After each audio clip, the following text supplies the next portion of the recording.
கடவுளே இன்னைக்கும் நல்ல பொழுதா இருக்கணும்ப்பா. எல்லாருக்கும் வணக்கம்.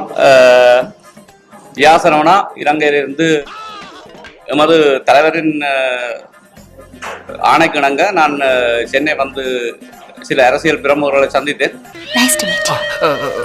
எனக்கு கூட நைஸுங்க.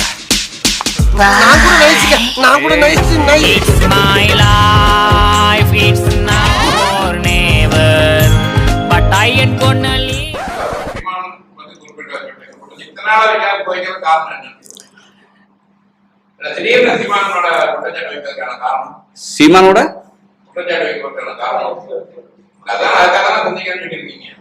சீமான் அண்ணன்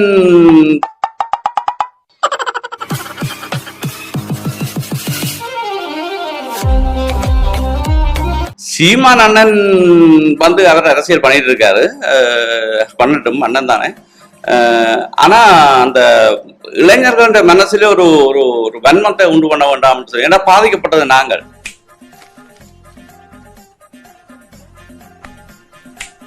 அதே பாதிப்பு மற்ற அடுத்த ஜெனரேஷனுக்கு வேண்டாம் என்று யோசிக்கிறோம். ஏன்னா இழந்தது நாங்க தானே. நாங்க இழந்துருக்கிறோம். இனி இழக்கிறதுக்கு எதுவும் இல்லை. அவ்வளவு உயிர்கள், அவ்வளவு எங்கள்ட முன்னேற்றம் 30 வருடம் பின்தள்ளப்பட்டிருக்கு வடகிழக்கு. சரிங்களா? இப்ப அந்த இது தமிழ்நாட்டுக்கும் வேண்டாம், இனி எங்கள்ட வடகிழக்கும் வேணாம்னு பார்க்க.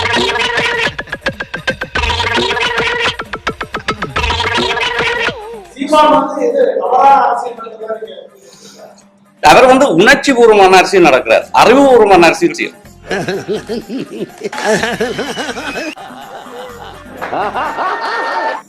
உணர்வு அரசியல் வந்து 80களில் ஈடுபட்டது. இப்பொழுது அந்த நேரத்தில் நாங்கள் சண்டைக்கு சொல்லி நாங்களும் எல்லாரும் கட்டை எடுத்தோன்னு கிளம்பினாக்கள். ஆனா இப்ப வந்து நீங்க கேட்டீங்கன்னா இப்ப ஜெனரேஷன் உள்ள பையன் வந்து பேசிட்டு போயிடுவான். எனக்கு டைம் இல்லப்பா, ஏன்னா லைஃப் அவ்வளவு பிரச்சனை ஆயிடுச்சு.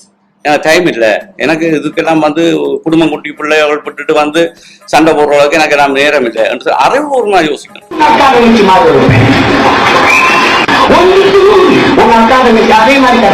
நான் பத்தி பேசினா தானங்களே என்ன பத்தி பேசுவாங்க. உங்களை பத்தி நல்லா பேசிக்கிட்டு இருக்காங்க, கொஞ்சம் கேளுங்க அந்த பக்கம். நீங்க அதை பத்தி நீங்க கவலைப்பட வேண்டாம். ஏன்னா அவர் மனநலம் பாதிக்கப்பட்டவர். அவர் ரொம்ப நாளாவே அப்படிதான் பேசிட்டு இருக்காரு.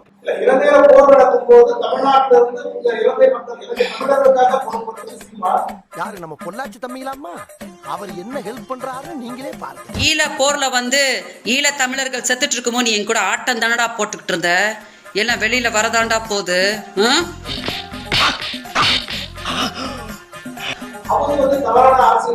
இல்ல அப்படி என்று சொல்ல முடியாது. தவறான அரசியல் சொல்லல. அதாவது வந்து இளைஞர்களை கோபப்படுத்தி அவர்களை வந்து ஒரு உணர்வுபூர்வமான அரசியலுக்கு கொண்டு வேண்டாம் நான் சொன்னேன்.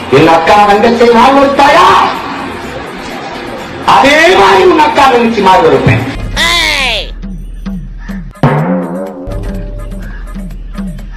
என் தங்கை பாலியல் வந்தது கொண்டு நடிச்சாலையில் பிணமாக்கினாயா, உன் அக்கா தங்கச்சி அதே மாதிரி கற்பழிப்பேன்.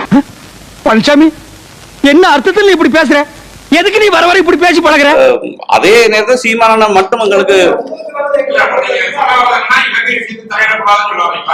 இல்ல இலங்கை விஷயத்துல தலையிடக்கூடாதுன்றது. அது இறையாண்மை உள்ள நாடு இலங்கை, இந்தியாவும் இறையாண்மை உள்ள நாடு. அது தொப்புள்கொடி உறவுகள் தமிழ்நாட்டுக்கும் எங்களுக்கும் இருக்குது. பட் அந்த போர்க்குணத்தை உண்டு பண்ண வேண்டாம். ஏன்னா போரை சந்திச்சது நாங்க தான். நீங்க வெளியால இருந்து கதைச்சாக்கள், சந்திச்சது நம்ம தான். இரத்தவன் சதயமா கிடந்தது நம்ம தான், பசியா கிடந்தது நம்ம தான். அம்மகரி சாப்பிட்டேன்னு உண்மையிலேயே அம்மகரி சாப்பிட்டேன்னு சொல்றேன். அதுவும் நாங்க போட்டி போட்டு சாப்பிட்டோம். சரிங்களா? அப்ப அது நீ வேண்டாம் சொல்றோம். அதெல்லாம் ஈஸி இல்லை. இவன் நிக்கிற மாதிரி எல்லாம் ஈஸி இல்லை.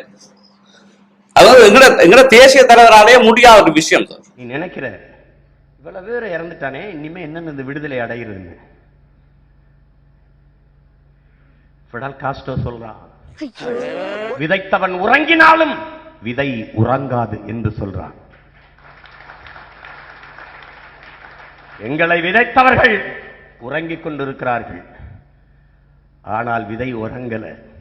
நெருப்பை விதைத்தால் நெருப்பே விளையும் என்கிறார்கள்.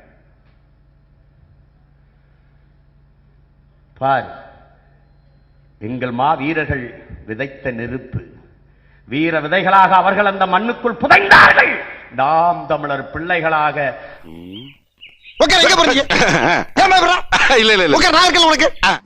உலக நாடே எங்களுக்கு ஒரு நண்பன் இருக்கானா? உலகத்துல தமிழனுக்கு ஒரு நண்பன், நீங்க சொல்றீங்களா ஒரு நாள் நண்பனா இருக்கா? இது ஒரு நாள் சொல்லிட்டா நாங்க எழும்பி போய் ஒரு நாள் நண்பன் இல்லை, ஒபிஷரா நண்பனா இல்லை. என்னன்னு சொன்னா எங்கள்கிட்ட பூவோட அரசியலுக்கு எங்களால போர் செய்ய முடியாதாங்க, எங்களுக்கு நாட்டை பிரிக்க முடியாது. இந்தியான்ற ஒரு பெருங்கண்டத்தை எதிர்த்து கொண்டு அதிண்ட பூவோட அரசியலுக்கு இணங்கித்தான் எங்களால அரசியல் செய்ய முடியும்.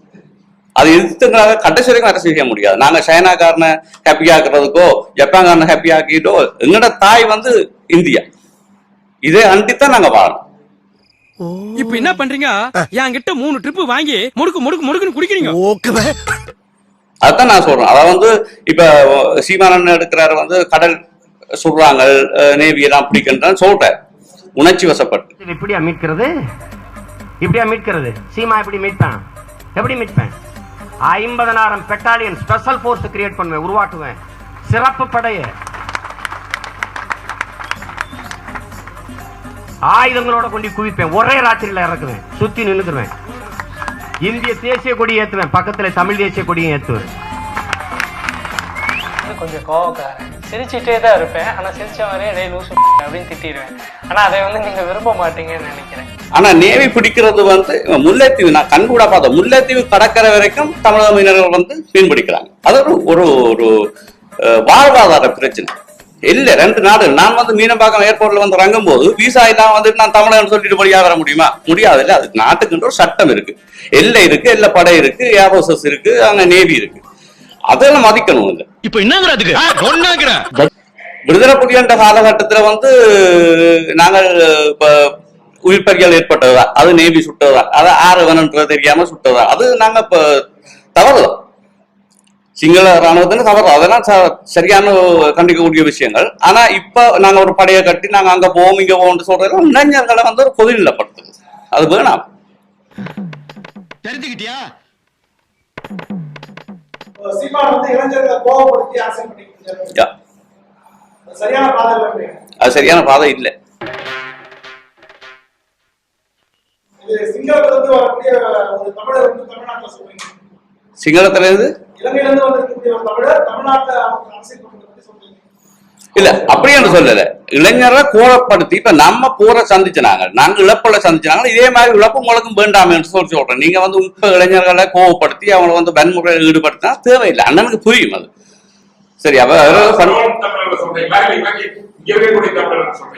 எங்கண்ட இளைஞர்களை அதாவது வந்து டயஸ்போரா மூலம், அதாவது புலம்பெயர் தமிழர்கள வந்து கோவப்படுத்தி அவர்கள் அரசியல் இப்ப 2002ஆம் ஆண்டு பிறந்த பிள்ளைங்கள் எல்லாம் வந்து சீமானை பற்றி பேசுது, சரிங்களா? எங்கண்ட அரசியலை பற்றி பேசு. 2002ஆம் ஆண்டு பிறந்தவனுக்கு வந்து தமிழ்ல போராட்டத்தை பற்றி என்ன தெரியும்?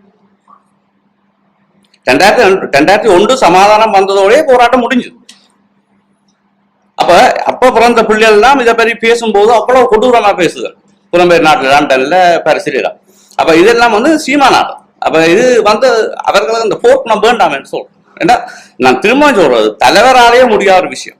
ஒரு நாள் என் தமிழ் மீது, என் தாயின் மீது, என் தலைவன் மீது சத்தியம் என்று சொல்றேன்.